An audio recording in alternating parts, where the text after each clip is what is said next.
एक रुपया उन्होंने तिलक के, सावरकर पे, गोलवलकर पे, हेगड़ेवार पे खर्च नहीं किया। वो तुमको कहते हैं बाबा साहब की जयंती मनाओ, 1 लाख, सिर्फ 1 लाख खर्चा करोगे? अरे बाबा साहब ने पूरा जीवन तुम्हारे लिए दिया, 10 लाख खर्चा करो। बुद्ध के समय क्या होता था पता है? ब्राह्मण क्या करते थे? उस समय हमारे साधन क्या थे? उस समय पैसे नहीं थे। हमारे साधन क्या थे? भेड़, बकरी, गाय, यही थे ना हमारे साधन। इनका दूध निकालते थे, वो बेचते थे, हमारे घर में पैसे आते थे, हमारी अर्थव्यवस्था थी। तो ब्राह्मण हमको साधन हीन करने के लिए क्या कहता था? राजा को जाकर कहता था, मुझे सपना आया कि तेरा राज्य धोखे में है, अगर तेरा राज्य बचाना है तो 1 लाख गायों की बलि देनी होगी, 1 लाख भेड़ों को आहुति देनी होगी। तो राजा क्या करता था? लोगों को बोलता था कि 1 लाख गायों की भेड़ बलि चढ़ानी है, 1 लाख भेड़ों की आहुति देनी है। तो लोग अपने गाय, बकरी, वो सारे काट कर उस हवन में डाल देते थे। ब्राह्मण हमको उस समय ऐसा साधन विहीन कर देता था। आज हमारे साधन क्या है? पैसा। हमारा साधन क्या है? मानव, ह्यूमन रिसोर्स। पैसे से भी बड़ा रिसोर्स है ह्यूमन रिसोर्स, मानव संसाधन। ये 2 साधन आज हमारे पास है, सबसे बड़े साधन है। वो इन साधनों का इस्तेमाल कैसा कर रहा है? अरे बाबा साहब की जयंती आ रही है, 10 लाख का खर्चा करो, पैसे खत्म। बाबा साहब की जयंती आ रही है, ऐसे ही बनाओगे? ये लो शराब पीना शुरू करो, मानव साधन खत्म। आज हमारे बच्चे बाबा साहब के मूवमेंट में नहीं दिखाई दे रहे हैं, वो हाथ में कावड़ लेकर कावड़ यात्रा ढो रहे हैं। मानव संसाधन 0, फाइनेंशियल रिसोर्सेज 0। 2100 करोड़ रुपया 14 अप्रैल एक दिन में खर्च करने वाला समाज, क्या वो अपने खुद के यूनिवर्सिटी तैयार नहीं कर सकता? क्या वो अपने खुद का मीडिया तैयार नहीं कर सकता? इसलिए अपने दिमाग से ये बात निकाल दो। मैं डॉक्टर प्रोफेसर रविकांत जी को मैं क्रॉस नहीं करना चाहता। उन्होंने कहा, एक बात बताई कि हमें दलित आइडेंटिटी में ये करना है। बाबा साहब ने हमें जाते जाते बुद्धिज्म, उन्होंने बहुत अच्छी बात कही। मैं खुद चाहता था कि उनको और समय मिले ताकि मैं और उनसे कुछ सीख सकूं। ये इस देश में हम लोगों को दलित टैग से भी बाहर निकलना है। इस देश में हम लोग, हाँ है, हम लोगों आज भी वही कंडीशंस, हमारी कोई चेंज हुई नहीं है, लेकिन दलित मानसिकता से बाहर निकलो, दलित मानसिकता से बाहर निकलो कि हम दलित हैं, हम पिछड़े हुए हैं, हम गरीब हैं। काहे के गरीब? एक रात में 2100 करोड़ रुपया खर्च करते हो।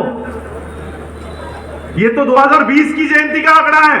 2023 में जो जयंती मैंने देखी इस साल, लगभग पूरे देश का 5000 करोड़ का बजट था सिर्फ बाबा साहब की जयंती का। और मैं ये नहीं कह रहा हूं कि जयंती मत सेलिब्रेट करो, जयंती करो। 5000 क्या 50,000 करोड़ लगे ना, तब भी हम जयंती करेंगे। लेकिन किसने करनी चाहिए? 5000 करोड़ नहीं, 50,000 करोड़ खर्च करो, लेकिन किसने? साल में 365 डेज होते हैं, दिन होते हैं। साल में एक दिन बाबा साहब की जयंती आती है 14 अप्रैल को। उस 14 अप्रैल की जयंती मनाने का अधिकार सिर्फ उसे है जो बाकी के 363 डेज बाबा साहब के विचारों पे चलेगा, सिर्फ उसी को अधिकार है। अन्यथा आपके जयंती के मोहताज बाबा साहब नहीं। मत करो। जिस महामानव ने पूरे जीवन में शराब के एक बूंद को कभी हाथ नहीं लगाया, उनकी जयंती शराब पी के सेलिब्रेट करते हो। उनकी जयंती करनी है तो बाकी के दिन बाबा साहब के विचारों पे चलना होगा। आज मैं सिर्फ बाबा साहब के राइटिंग एंड स्पीचेस से आप लोगों के बीच में हूं। उनके लिखे हुई किताबों की वजह से मैं आप लोगों के बीच में हूं, वरना मैं इस देश में भी नहीं रहना चाहता था। किसी ने कहा कि बाबा साहब ने कहा कि Gandhi ji, I don't have a homeland, मेरी कोई मातृभूमि नहीं है। यह बात भी उतनी ही सच है कि जब बाबा साहब ने कहा कि मेरी कोई मातृभूमि नहीं है, लेकिन बाबा साहब ने यह भी कहा कि मैं पहले भारतीय हूं और अंतिमता भी भारतीय हूं। यह भी बात बाबा साहब ने कही है और यह कंक्लूजन में कहा है। बाबा साहब ने 1932 में यह कहा, अगर यह बात कही कि मेरी कोई मातृभूमि नहीं है, लेकिन कंक्लूजन में यह कहा कि ये जो देश है मैं इसको प्रथम प्राधान्य पे रखता हूं, मैं प्रथम भारतीय हूं और अंतिमता भी भारतीय हूं। ये सारी बातें जब मैंने बाबा साहब की पढ़ी, बाबा साहब के राजरत्न के बारे में पढ़ा, बाबा साहब के एजुकेशन के लिए बाबा साहब ने क्या किया। कल ही मैं एक स्पीच पढ़ रहा था, उस स्पीच पढ़ते पढ़ते मेरे आंखों में आंसू आ गया। आज भी मैं रोता हूं बाबा साहब की स्पीच पढ़ के। बाबा साहब कहते हैं कि हमने तुम लोगों के लिए स्कूलें बनाई, कॉलेजेस बनाए, तुम लोगों ने पढ़ाई की, नौकरियां हासिल की, और इस पढ़ाई का इस्तेमाल सिर्फ अपने परिवार तक कर रहे हो। जिस पढ़ाई का इस्तेमाल मैं तुम्हें तुम्हारे समाज के लिए करवाने के लिए ये सारी लड़ाई लड़ रहा था, और तुम इस पढ़ाई का इस्तेमाल सिर्फ अपने तक सीमित कर रहे हो।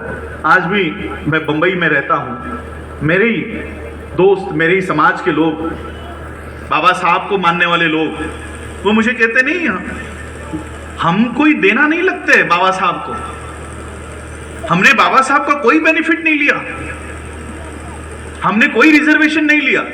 आप लोगों में भी कई लोग होंगे जिन्होंने रिजर्वेशन कभी नहीं लिया होगा, मैंने नहीं लिया, मैंने भी रिजर्वेशन नहीं लिया।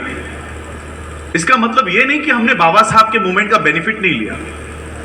हमारे कुछ दोस्त लोग कहते हैं कि नहीं, हमने कोई रिजर्वेशन नहीं लिया, मैं अपने बलबूते पर डॉक्टर बना हूं, मैं अपने बलबूते पर प्रोफेसर बना हूं। बोला ठीक है, तू अपने बलबूते पर ग्रेजुएट हुआ, तू अपने बलबूते पर पोस्ट ग्रेजुएट हुआ, तेरे माता पिता कितने पढ़े? तो वो भी पढ़े लिखे हैं, वो भी ग्रेजुएट है। तो ठीक है, तेरे दादा दादी कितने पढ़े? वो भी पढ़े लिखे थे, वो भी 8वीं कक्षा तक पढ़े। तो ठीक है, तेरे परदादा कितने पढ़े? वो नहीं पढ़े। बोले क्यों? वो मतिमंद थे या निर्बुद्ध थे और सारी बुद्धि तुम में आ गई, ऐसा कुछ है? बोले नहीं, वो भी बुद्धिमान थे, फिर वो क्यों नहीं पढ़े? नहीं, उस समय पढ़ाई लिखाई करने का अधिकार नहीं था, यही अधिकार बाबा साहब ने दिया। यही अधिकार के लिए बाबा साहब लड़े। जो अधिकार तुम्हारे दादा परदादा को नहीं था, वो अधिकार के लिए बाबा साहब लड़े, तब जाकर तुम आज एसी क्लासरूम में बैठ पा रहे हो। बाबा साहब क्लासरूम के बाहर बैठकर तुमको एसी क्लासरूम में बिठाकर चले गए।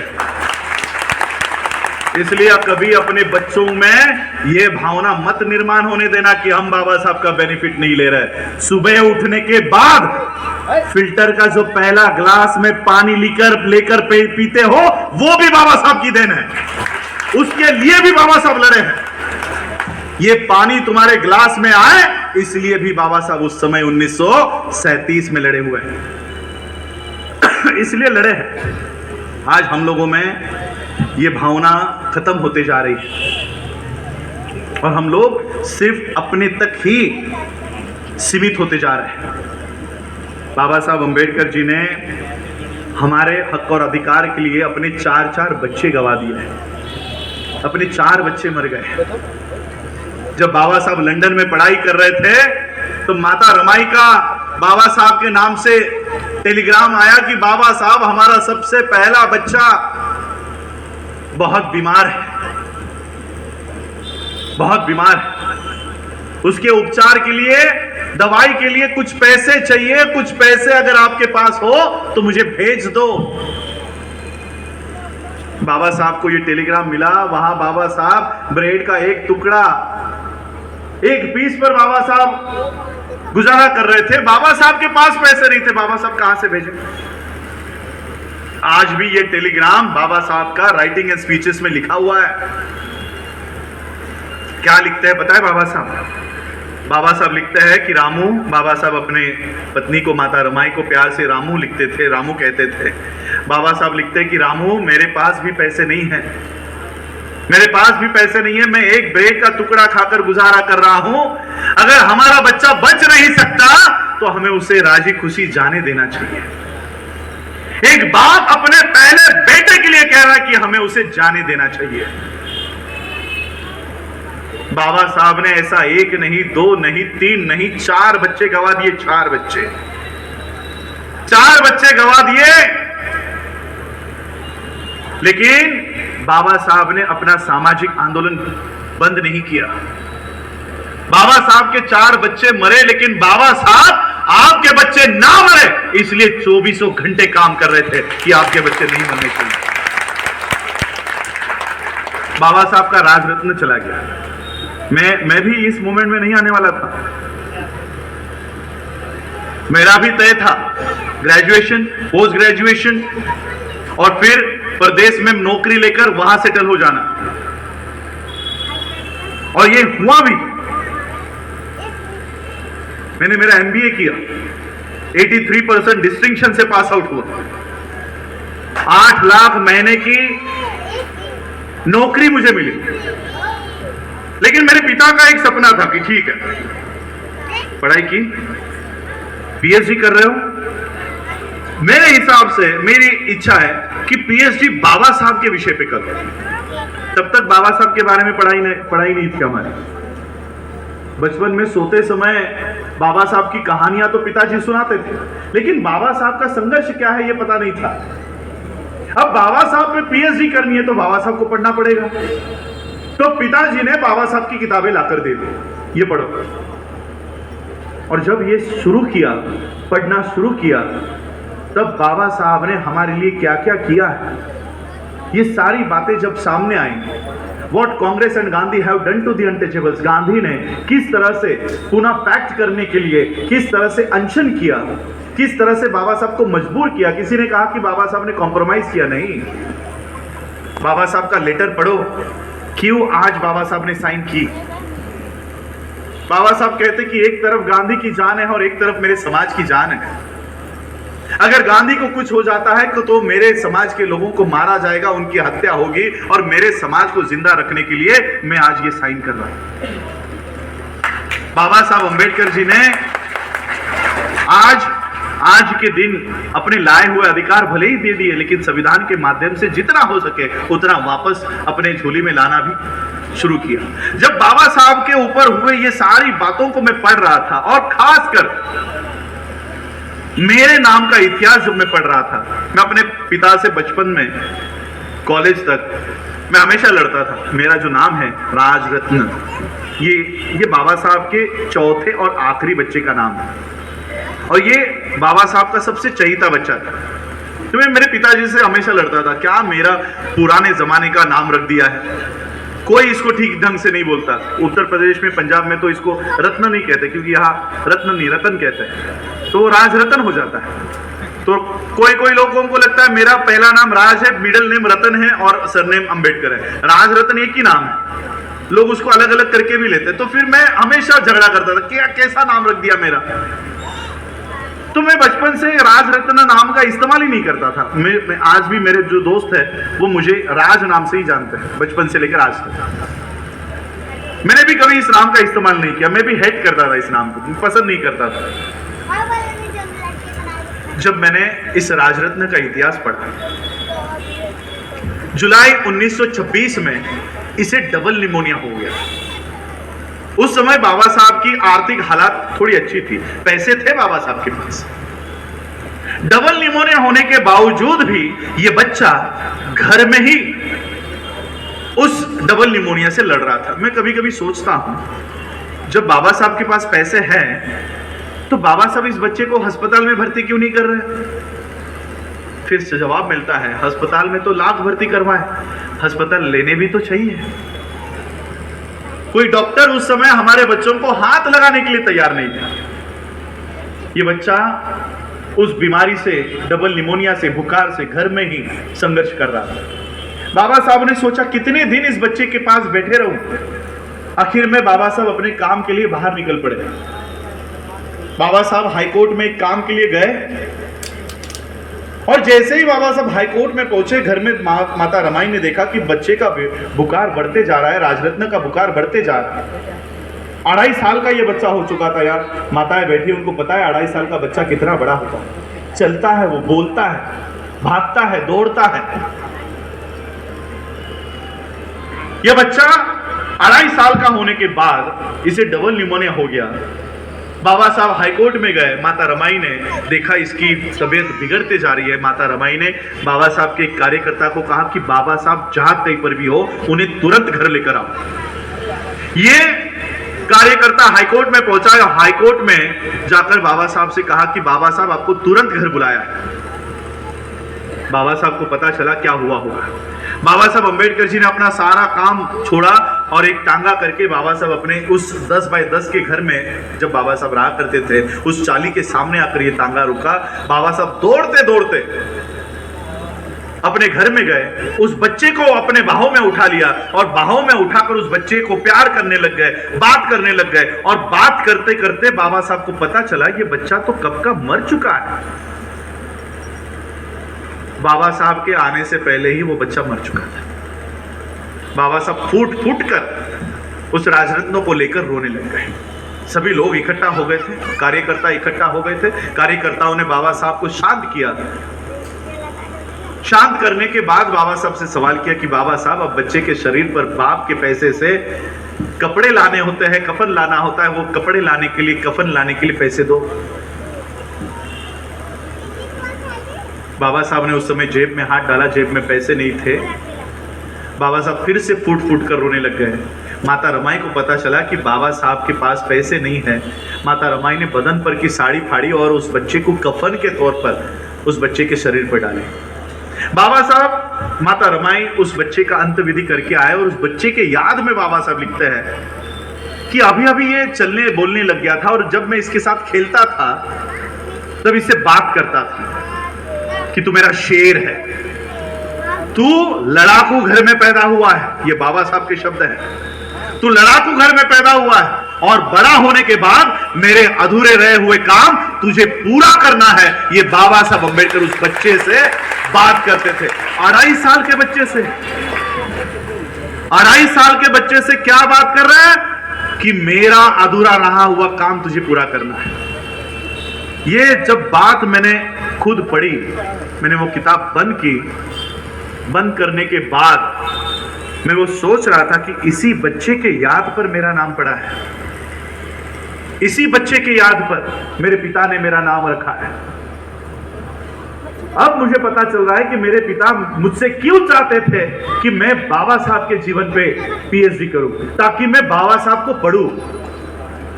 और जब मैंने राजरत्न को पढ़ा, राजरत्न का हार्डली आधे 1 पेज का इतिहास, 1 पेज का इतिहास, मैंने अपने जीवन में तय किया कि जिस नाम से मैं भागते आ रहा था, जिस नाम को मैं छुपाते आ रहा था, इसके बाद मैं उस नाम को कभी नहीं छुपाऊंगा। और जो काम बाबा साहब उस 2.5 साल के बच्चे से करवाना चाहते थे, लेकिन उस बच्चे को इस देश की ब्राह्मणी व्यवस्था की वजह से आयु नहीं मिली, जीवन नहीं मिला। अगर उसको एक पैरासिटामोल मिल जाती, उसको दवाई मिल जाती, तो वो बच्चा जिंदा रहता और किसी इस राजरत्न को काम करने की जरूरत नहीं पड़ती। बाबा साहब का वो बच्चा बाबा साहब के काम पूरा कर पाता अगर वो जिंदा रहता। लेकिन समस्या यह है कि वो जिंदा नहीं बचा, उसको जीवन नहीं मिला। और उन्हीं बाबा साहब के परिवार में आज मैं पैदा हुआ हूं। मैं आज से कसम खाता हूं कि आज मैं अपना जीवन समाप्त करता हूं और उस राजरत्न का जीवन शुरू करता हूं जिस राजरत्न के लिए बाबा साहब ने यह सपना देखा था कि बड़ा होने के बाद तू मेरा अधूरा रहा हुआ काम पूरा करेगा। और तब से मैं उस राजरत्न का लाइफ जी रहा हूं। मैं अपने विचारों को पूरा करने के लिए, अपने मंशाओं को, अपने सपनों को पूरा करने के लिए नहीं काम कर रहा। मैं बाबा साहब के उस राजरत्न से बाबा साहब क्या काम करवाना चाहते होंगे वो काम मैं आज अपने जीवन में कर रहा हूं। और इसलिए जब मेरी पढ़ाई हुई ये नौकरी के 3 आज भी मेरे फाइल में, 3 वो लेटर्स, रिमाइंडर लेटर्स आज भी मेरे फाइल में। कब ज्वाइन कर रहे हो, कब ज्वाइन कर रहे हो। ये पढ़ने के बाद मैंने डिसाइड किया कि अब मैं ज्वाइन नहीं करूंगा, क्योंकि इसको पढ़ने के बाद मैंने 18 मार्च का भी भाषण पढ़ा, जो आपके उत्तर प्रदेश की धरती पर ही दिया गया था, आगरा में। 18 मार्च 1956 में बाबा साहब के महापरिनिर्वाण के 6 महीने पहले, 9 महीने पहले, दिसंबर में बाबा साहब का महापरिनिर्वाण हो गया। 18 मार्च को बाबा साहब इसी उत्तर प्रदेश के धरती से फूट फूट कर रोकर गए। क्या कह के गए पता है? आप लोगों में बहुत लोग बैठे होंगे, doctors, engineers, lawyers, professor, IAS, IPS, कई सारे आज हम लोग मंच पर भी बैठे हैं। हम लोग आज अपने आप को लॉयर कहते हैं, डॉक्टर कहते हैं, प्रोफेसर कहते हैं। बाबा साहब क्या कह के गए पता है मुझे? हम लोगों को, जो लोग आज अपने आप को डॉक्टर, इंजीनियर कह रहे हैं, 1956 में बाबा साहब हमें एक नाम देकर गए। बाबा साहब कहते कि मेरे वजह से इन लोगों को पढ़ाई लिखाई करने का अधिकार मिला, मेरे वजह से इन लोगों को नौकरियां मिली, मेरे वजह से इन लोगों को गाड़ी बंगला मिला। लेकिन आज जब मेरी मूवमेंट, मेरी ये मिशन चलाने की बारी आई है, तब ये घर में जाकर दबकर बैठ गए। मेरा मूवमेंट चलाने के लिए ये आगे नहीं आ रहे। क्या कहकर गए पता है बाबा साहब हमें? पढ़े लिखे लोगों को क्या कहकर गए? इन पढ़े लिखे लोगों ने मुझे धोखा दिया है, इन लोगों ने मुझे धोखा दिया है। हम लोग आज अपने आप को डॉक्टर, इंजीनियर, लॉयर, प्रोफेसर कहते हैं। 1956 में बाबा साहब हमें धोखेबाज कहकर गए, धोखेबाज। मैं अकाउंटिंग का स्टूडेंट हूं, कॉमर्स ग्रेजुएट है, इकोनॉमिक्स हूं। बैलेंस शीट बनती है हमारी, बैलेंस शीट में एसेट साइड होती है, लायबिलिटी साइड होती है।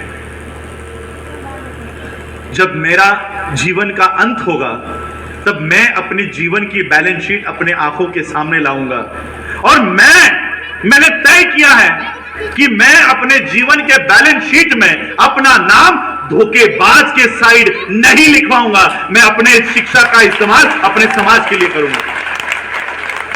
ये जब निर्णय लेकर मैं अपने समाज में उतरा, तब मेरे दोस्तों ने मेरी, आज उसको आप ट्रोलिंग कहते हो, मेरी खिल्ली उड़ाना शुरू किया, मेरा मजाक बनाना शुरू किया।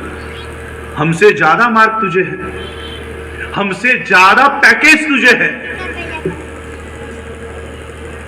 और ये सारा ठुकरा कर कहां गली गली में घूमने जा रहा, कहां सड़कों के ऊपर जा रहा।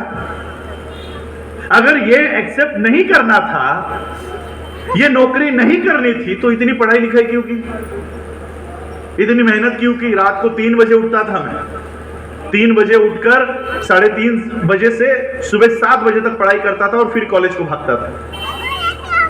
मेरे दोस्त कहते थे कि इतना पढ़ाई, इतना मेहनत क्यों किया? अगर तुझे नौकरी नहीं करनी थी तो तेरी पढ़ाई वेस्ट है, वेस्ट है। मैंने कहा नहीं, मैं अपनी पढ़ाई को वेस्ट नहीं जाने दूंगा।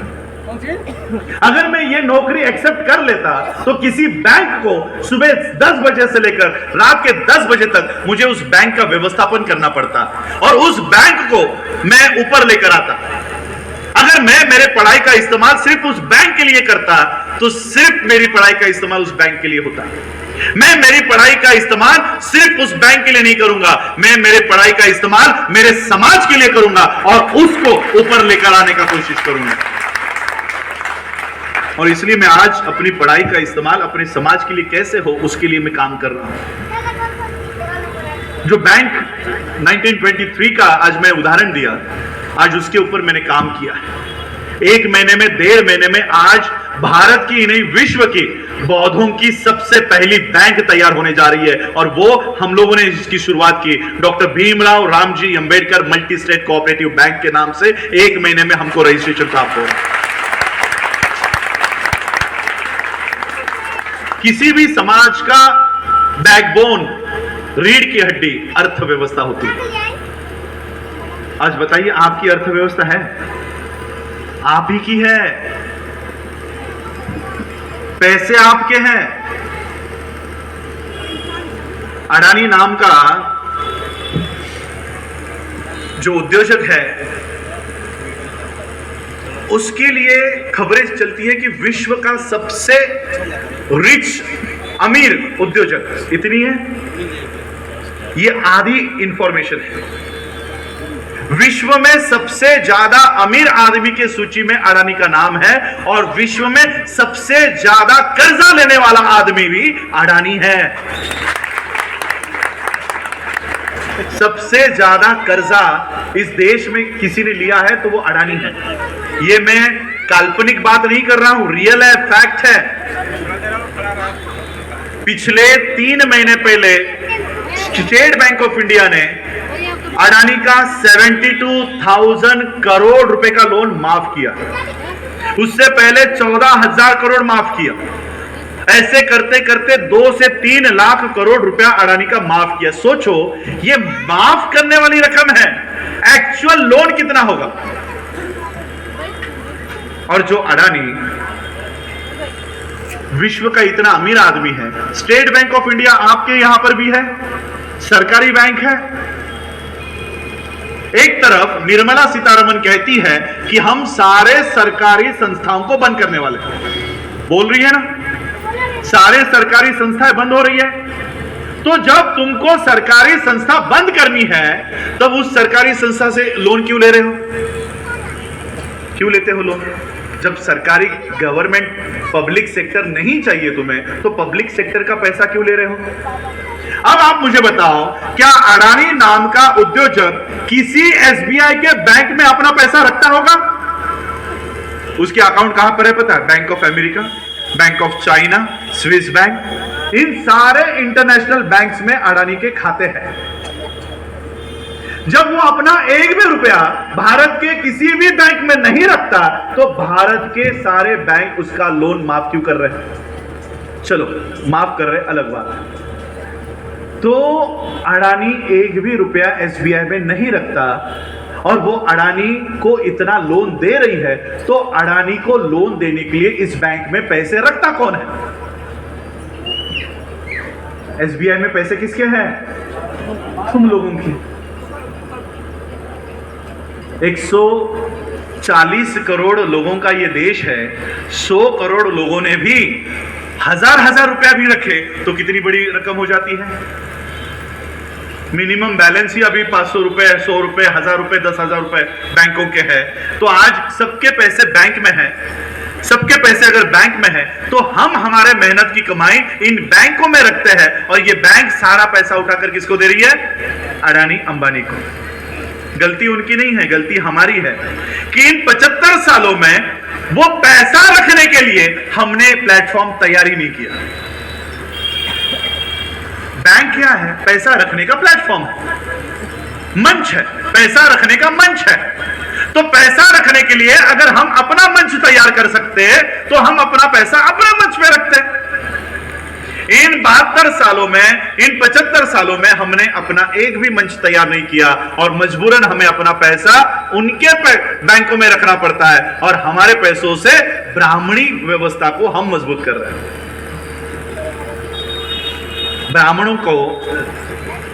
ब्राह्मणों की एक समस्या है, उनके पास संसद है, उनके पास राज्यसभा है, उनके पास मीडिया है, उनके पास सुप्रीम कोर्ट है, उनके पास प्रशासन है, उनके पास भारत की सभी यंत्रणा है, सिर्फ उनके पास संख्या नहीं है। वो हमारे पास है, सिर्फ हमारे पास लोक संख्या, पॉपुलेशन, क्योंकि ब्राह्मणों के पास उतनी कैपेसिटी नहीं है संख्या पैदा करने की। जो कैपेसिटी तो हमारे पास। बाबा साहब कितने रत्न थे तो सोचो हमारी कैपेसिटी कितनी है। तो वो हमारे पास लोक संख्या है। अगर हम लोग चाहे तो एक भी व्यक्ति रास्तों के ऊपर, ये मंत्री एमएलए बने बैठे हैं, ये रास्तों के ऊपर चल नहीं सकते, सिर्फ हम चाहे तो। लेकिन हम लोग बिखरे हुए हैं, हम लोग बहुजन के नाम से जाने जाते हैं, लेकिन हम लोगों में इतने डिविजन्स है कि हम लोगों के पास ये ताकत होने के बावजूद इसका एहसास नहीं। ये संख्या हमारे पास है, सिर्फ बिखरी हुई है। और इसलिए बाबा साहब ने कहा कि टू ऑर्गेनाइज, इनको संगठित करो। इस संगठित करने के लिए हमें प्लेटफॉर्म्स की जरूरत है, मंच की जरूरत है। हमारा पैसा अगर संगठित रूप में एक ही बैंक में हम तैयार कर सके, हमने ऐसी बैंक का निर्माण किया है, ऐसे बैंक का कि भारत के सारे लोग ये 2 महीने के बाद, 3 महीने के बाद सारे बैंक से अपना पैसा विड्रॉ करके हम अपने ही बैंक में रखेंगे और ये पैसा हम अपने बच्चों को उद्योग व्यवसाय करने के लिए देंगे। ये पैसा हम अपने बच्चों को फॉरेन एजुकेशन लेने के लिए खड़ा करके देंगे। पैसे तो हमारे पास है, उनके पास उन्होंने कानून का उपयोग करके ये सारे मंच बनाकर रखे हुए, इसलिए ये काम हम लोगों को करना है। आप लोगों के बीच में जो पढ़े लिखे लोग हैं, ये उनकी जिम्मेदारी है। समाज आज भी फॉलो करने के लिए तैयार है। मुझे बहुत लोग कहते हैं कि समाज साथ नहीं देता। आज मैं देखता हूं अनपढ़ लोग मुझे कहते हैं कि साहब क्या करना है बताओ, हम आपके पीछे। अनपढ़ लोग तैयार हो जाते हैं, पढ़े लिखे लोग उनके 4 सवाल होते हैं। सवाल होने भी जरूरी है, तर्क भी होने जरूरी है, लेकिन आज समाज तैयार है उनको दिशा देने के लिए। हमारे पढ़े लिखे लोगों को आगे आकर उनको समाज को दिशा देने की जरूरत है। जब हमारे समाज का एक आईएएस बना तो बाबा साहब ने क्या इच्छा व्यक्त की पता है उनसे? सिर्फ एक ही इच्छा व्यक्त की। बाबा साहब ने पहला आईएएस बना, कलेक्टर बना। कलेक्टर बनने के बाद बाबा साहब को यह बात पता चली कि अरे हमारे समाज से कोई बच्चा आईएएस की परीक्षा पास हो गया है। ये यूपीएससी भी बाबा साहब की देन है। इस देश को ग्रिड सिस्टम, ये जो लाइट मिल रही है, ये बाबा साहब की देन है। यूपीएससी बाबा साहब की देन है, बैंकिंग सिस्टम बाबा साहब की देन है, कॉन्स्टिट्यूशन बाबा साहब की देन है। जब ये पहला बच्चा कलेक्टर की परीक्षा पास हो गया तो बाबा साहब ने उस बच्चे को संदेशा भिजवाया कि आकर मुझे मिलो, मैं आपको मिलना चाहता हूं। तो उस कलेक्टर को लगा कि कानून मंत्री मुझे बुला रहे हैं तो जरूर मेरी अभी पोस्टिंग हुई है तो मुझसे कुछ चंदा उनको चाहिए होगा। तो कलेक्टर उस आशा से गया कि शायद ये मुझसे चंदा मांगने के लिए मुझे बुलाया। बाबा साहब दिल्ली में अपने घर पर बैठे हुए थे, बंगले में बैठे हुए थे, पढ़ाई पेपर पढ़ रहे थे। बाबा साहब ने देखा कि वो कलेक्टर बच्चा आया है। बाबा साहब ने पेपर हटाया और कहा कि तुम अभी कलेक्टर बने हो?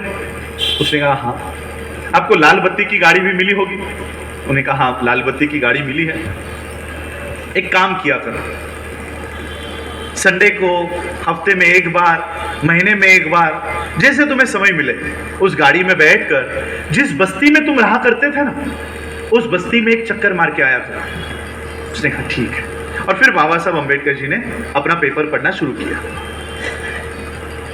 आधे पौने घंटे बाद जब बाबा साहब ने पेपर रखा तो देखा वो आईएएस बच्चा वही खड़ा है। बाबा साहब ने कहा क्या है, क्यों खड़े हो? उस कलेक्टर ने कहा बाबा साहब आपने मुझे बुलाया था, शायद आपको मुझसे कुछ चाहिए। बाबा साहब को पता चला इसके दिमाग में क्या चल रहा है।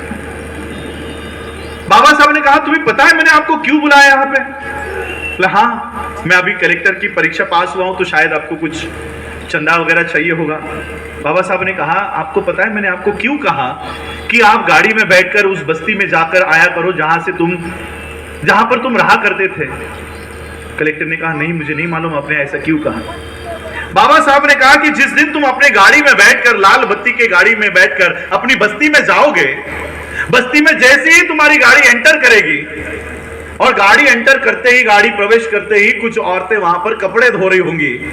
वो कपड़े धोते धोते तुम्हें देखेगी, अरे ये तो कल तक हमारी गली में खेला करता था, आज लाल बत्ती की गाड़ी में बैठा है। तुम्हारी गाड़ी जैसे ही आगे जाएगी, कुछ औरतें वहां पर बर्तन मांज रही होंगी, कुछ झाड़ू पोता करती होंगी। वो घर का काम करते करते तुम्हें देखेगी और करते करते सोचेगी अगर यह बच्चा कलेक्टर बन सकता है तो मेरा बच्चा भी कलेक्टर बन सकता है। इसलिए मैंने तुम्हें कहा कि अपनी लाल बत्ती के गाड़ी में बैठकर अपनी बस्ती में जाया करो। लेकिन दिक्कत यह है कि हमारे समाज के आईएएस, आईपीएस, डॉक्टर, इंजीनियर बनने के बाद जिस बस्ती से वो निकले हैं उस बस्ती में वापस कभी गए ही नहीं, उस बस्ती में कभी जाते ही नहीं। हमें हमारे लोगों तक जाना है, उस बस्ती तक जाना है, वहां पर जाकर हमें हमारे लोगों को भी बाबा साहब का मिशन क्या है वो जोड़ना है। आज 24 सितंबर है, गांधी को याद नहीं किया तो आज का दिन पूरा नहीं होगा। लेकिन मैं आपको बताना चाहता हूं कि गांधी के विचार, बहुत लोगों ने यहां बताया गांधी के विचार क्या थे। गांधी चातुर्वर्ण के पुख्ता समर्थक थे, जाति व्यवस्था के समर्थक थे। लेकिन गांधीवाद क्या है, अंबेडकरवाद क्या है, इन दोनों की मूवमेंट क्या है? देखिए, गांधी भी बैरिस्टर है, हाँ 10वीं में 4 बार फेल होने के बाद बैरिस्टर बने, वो अलग बात है। बाबा साहब भी बैरिस्टर है, दोनों बैरिस्टर है। गांधी भी सूट बूट टाई कोट में रहा करते थे, लॉ की प्रैक्टिस करते थे, साउथ अफ्रीका में थे। बाबा साहब भी बैरिस्टर सूट बूट में रहा करते थे। साउथ अफ्रीका से जब इनको भगाया गया, वो साउथ अफ्रीका में रेसिज्म करते थे, काला गोरा, मैं काले लोगों के साथ नहीं बैठूंगा, मैं इनके जेल में नहीं रहूंगा, मैं काले लोगों के लिए जो रेलवे में डब्बा होता है उसमें नहीं बैठूंगा। तो उनके लोगों को लगा हमारे देश में रहता है और हमसे ही वर्णभेद करता है, इसको भगाओ यहां से। तो गांधी को वहां से भगा दिया। गांधी फिर इंडिया में आए, भारत में आए। भारत में आने के बाद उन्होंने अपने गुरु को कहा कि मैं यहां पर आकर बड़ा नेता बनना चाहता हूं, मुझे क्या करना होगा मुझे बताओ। तब तक गांधी सूट बूट, गांधी के ओरिजिनल फोटोज देख लो, यंग शुरुआत में सारे सूट बूट में। तो गांधी के राजनीतिक गुरु ने कहा कि एक काम करो, पहले पूरे भारत का दौरा करके आओ, पूरे भारत का भ्रमण करके आओ। तो गांधी जी पूरे भारत के भ्रमण के लिए निकल पड़े। पूरे भारत का भ्रमण किया। उन्होंने देखा भारत के लोग तो भूखे नंगे लोग हैं, इनके बदन पे तो कपड़े भी नहीं है, खाने को खाना नहीं है। ये सारी जानकारी लेकर वो अपने राजनीतिक गुरु के पास गए और गुरु को कहा यहां के लोग तो भूखे नंगे हैं। तो राजनीतिक गुरु ने कहा कि अगर इन लोगों का नेता बनना चाहते हो तो अगर लोग नंगे हैं तो खुद भी नंगे हो जाओ। सूट बूट टाई कोट पहनने वाले गांधी, उन्होंने कोट निकाला, शर्ट निकाला, पैंट निकाली और धोती पहनना शुरू कर दिया। और फिर वो लोगों के बीच गए। लोगों के बीच में जाने के बाद लोगों ने देखा अरे हम भी नंगे, ये भी नंगा, हमारा मसीहा आ गया। देखते देखते गांधी महात्मा बन गया। बाबा साहब का उदय हुआ।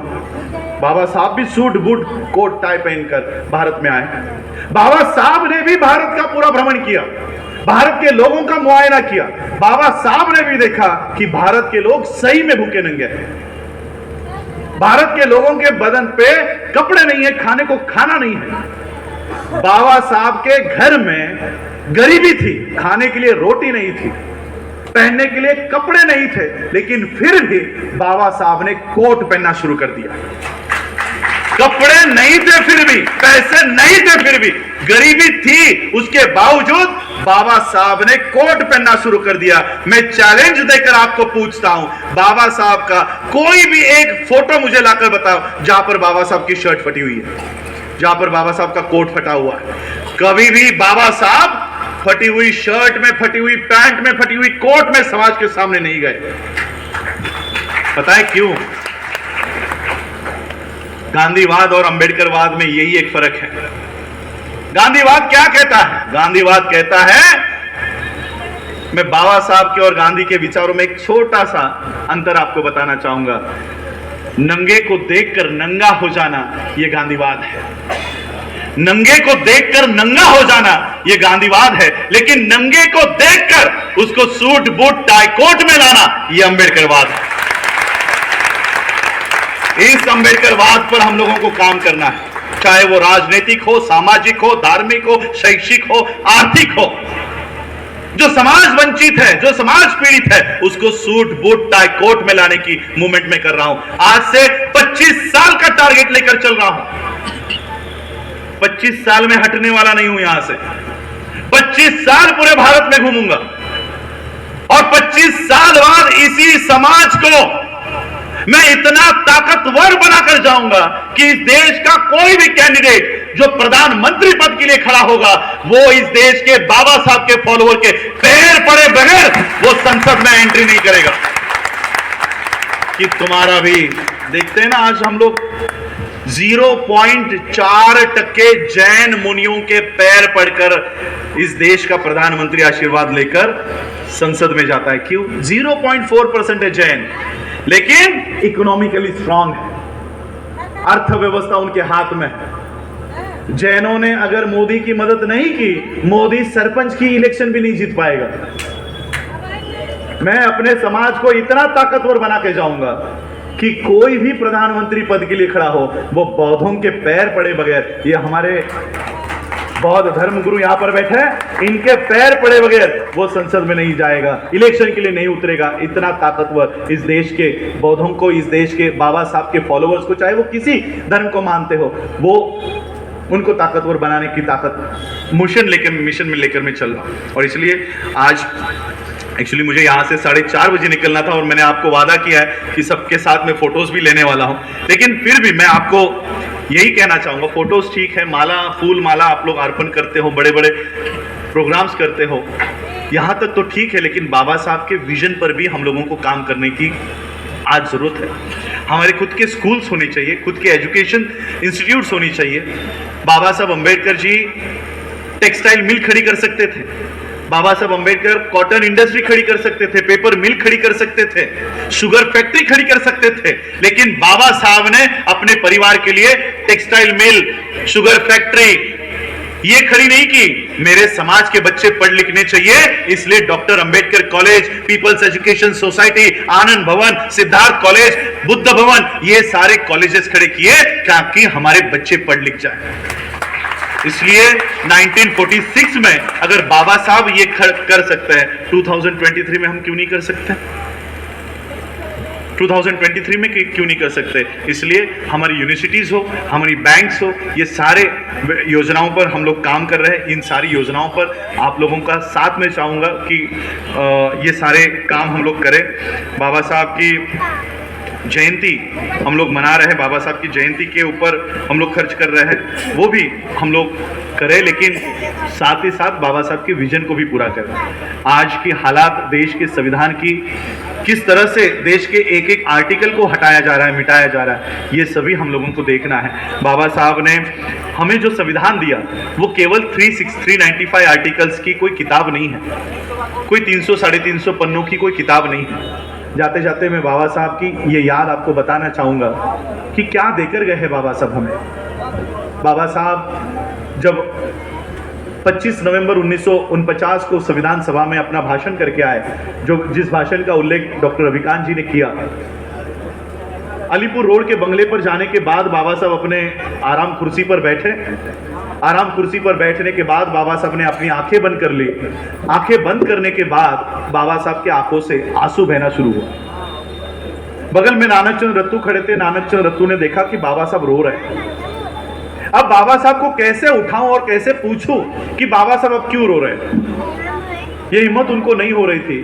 तो बाबा साहब के पैरों के यहाँ वो बैठे और बाबा साहब के पैर दबाते दबाते बाबा साहब से उन्होंने कहा कि बाबा साहब, अभी आप भारत को एक अच्छा संविधान देकर आए हो, एक अच्छी व्यवस्था देकर आए हो, किस बात का दुख है आपको? आप क्यों रो रहे हो?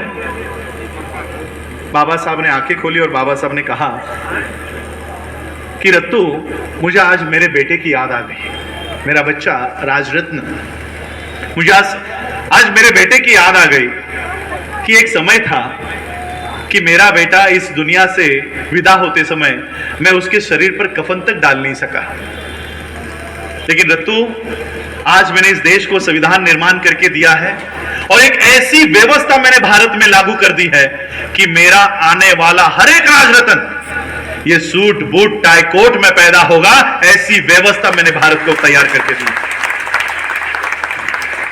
ये 395 आर्टिकल का कोई ग्रंथ नहीं है जो बाबा साहब हमको देकर गए हैं। बाबा साहब हमें सूट बूट टाई कोट की व्यवस्था देकर गए हैं और इसी सूट बूट टाई कोट की व्यवस्था को हटाने के लिए यहाँ की ब्राह्मणी व्यवस्था काम कर रही है। इसे आने वाले 2024 में मैं आपसे आज ये वादा लेकर जाना चाहता हूं, इस उत्तर प्रदेश की धरती से, जहां से सबसे ज्यादा मेंबर ऑफ पार्लियामेंट संसद में जाते हैं। ये बात 2024 तक आप लोगों को याद रखनी चाहिए, और जिस दिन वोट देने की बारी आए उस दिन बाबा साहब के इस त्याग को भूलना नहीं। मैं किसी पार्टी का यहां नाम नहीं लेना चाहता, वरना मेरे ऊपर टैग लग जाता, ये इस पार्टी का प्रचारक है, उस पार्टी का प्रचारक है। इसलिए मैं किसी पार्टी का, क्योंकि हमारे में भी अभी यहां यूपी में भी वो शुरू हो रहा है, महाराष्ट्र में तो हमने आरपीआई के टुकड़े टुकड़े कर दिए, अब बाबा साहब का हाथी बचा है, अब हाथी के भी टुकड़े टुकड़े होने शुरू हो गए हैं। तो मैं किसी पार्टी का यहां पर प्रचार नहीं करना चाहता, लेकिन एक बात आपसे जरूर चाहता हूं कि जिस दिन आप अपना वोट डालने के लिए जाओगे, वो बटन दबाओगे, वो बटन उस पार्टी का दबाना जो बीजेपी को हराने की ताकत रखता है।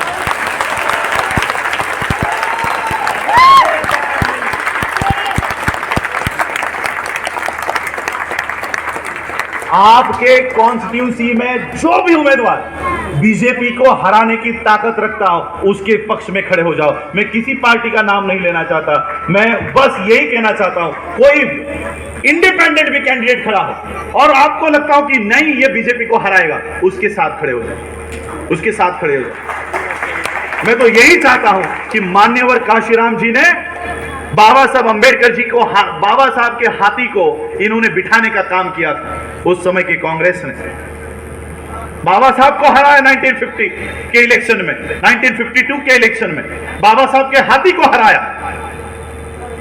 हाथी को हराने के बाद बाबा साहब को यह न्योता देने आए कि बाबा साहब अब हम जीत गए तो हमारे लिए अच्छे शब्द बोलने के लिए आओ। बाबा साहब बड़े विचार के थे, बड़े दिल के थे, बाबा साहब गए, ठीक है। और बाबा साहब ने अपने स्पीच में कहा, जिस उम्मीदवार को चुन के लाया था वो चौथी फेल आदमी था, काजरोलकर नाम का। बाबा साहब कहते कि काजरोलकर, मेरी पार्टी, मेरा निशानी अभी बैठ चुकी है, हाथी बैठ चुका है, लेकिन काजरोलकर याद रखना, हाथी अगर बैठा भी हो ना तब भी गधे से ऊंचा होता है, तभी गधे से ऊंचा होता है। बाबा साहब के इसी हाथी को मान्यवर काशीराम ने खड़ा किया, और खड़ा ही नहीं किया, संसद तक लेकर उसको दौड़ाने का काम भी किया, उसको दौड़ाने का काम किया। मैं यही चाहूंगा कि आने वाले समय में भी ये हाथी अब जो बैठा हुआ है इसको खड़ा करके संसद तक दौड़ाने का काम भी हम लोगों को करना होगा।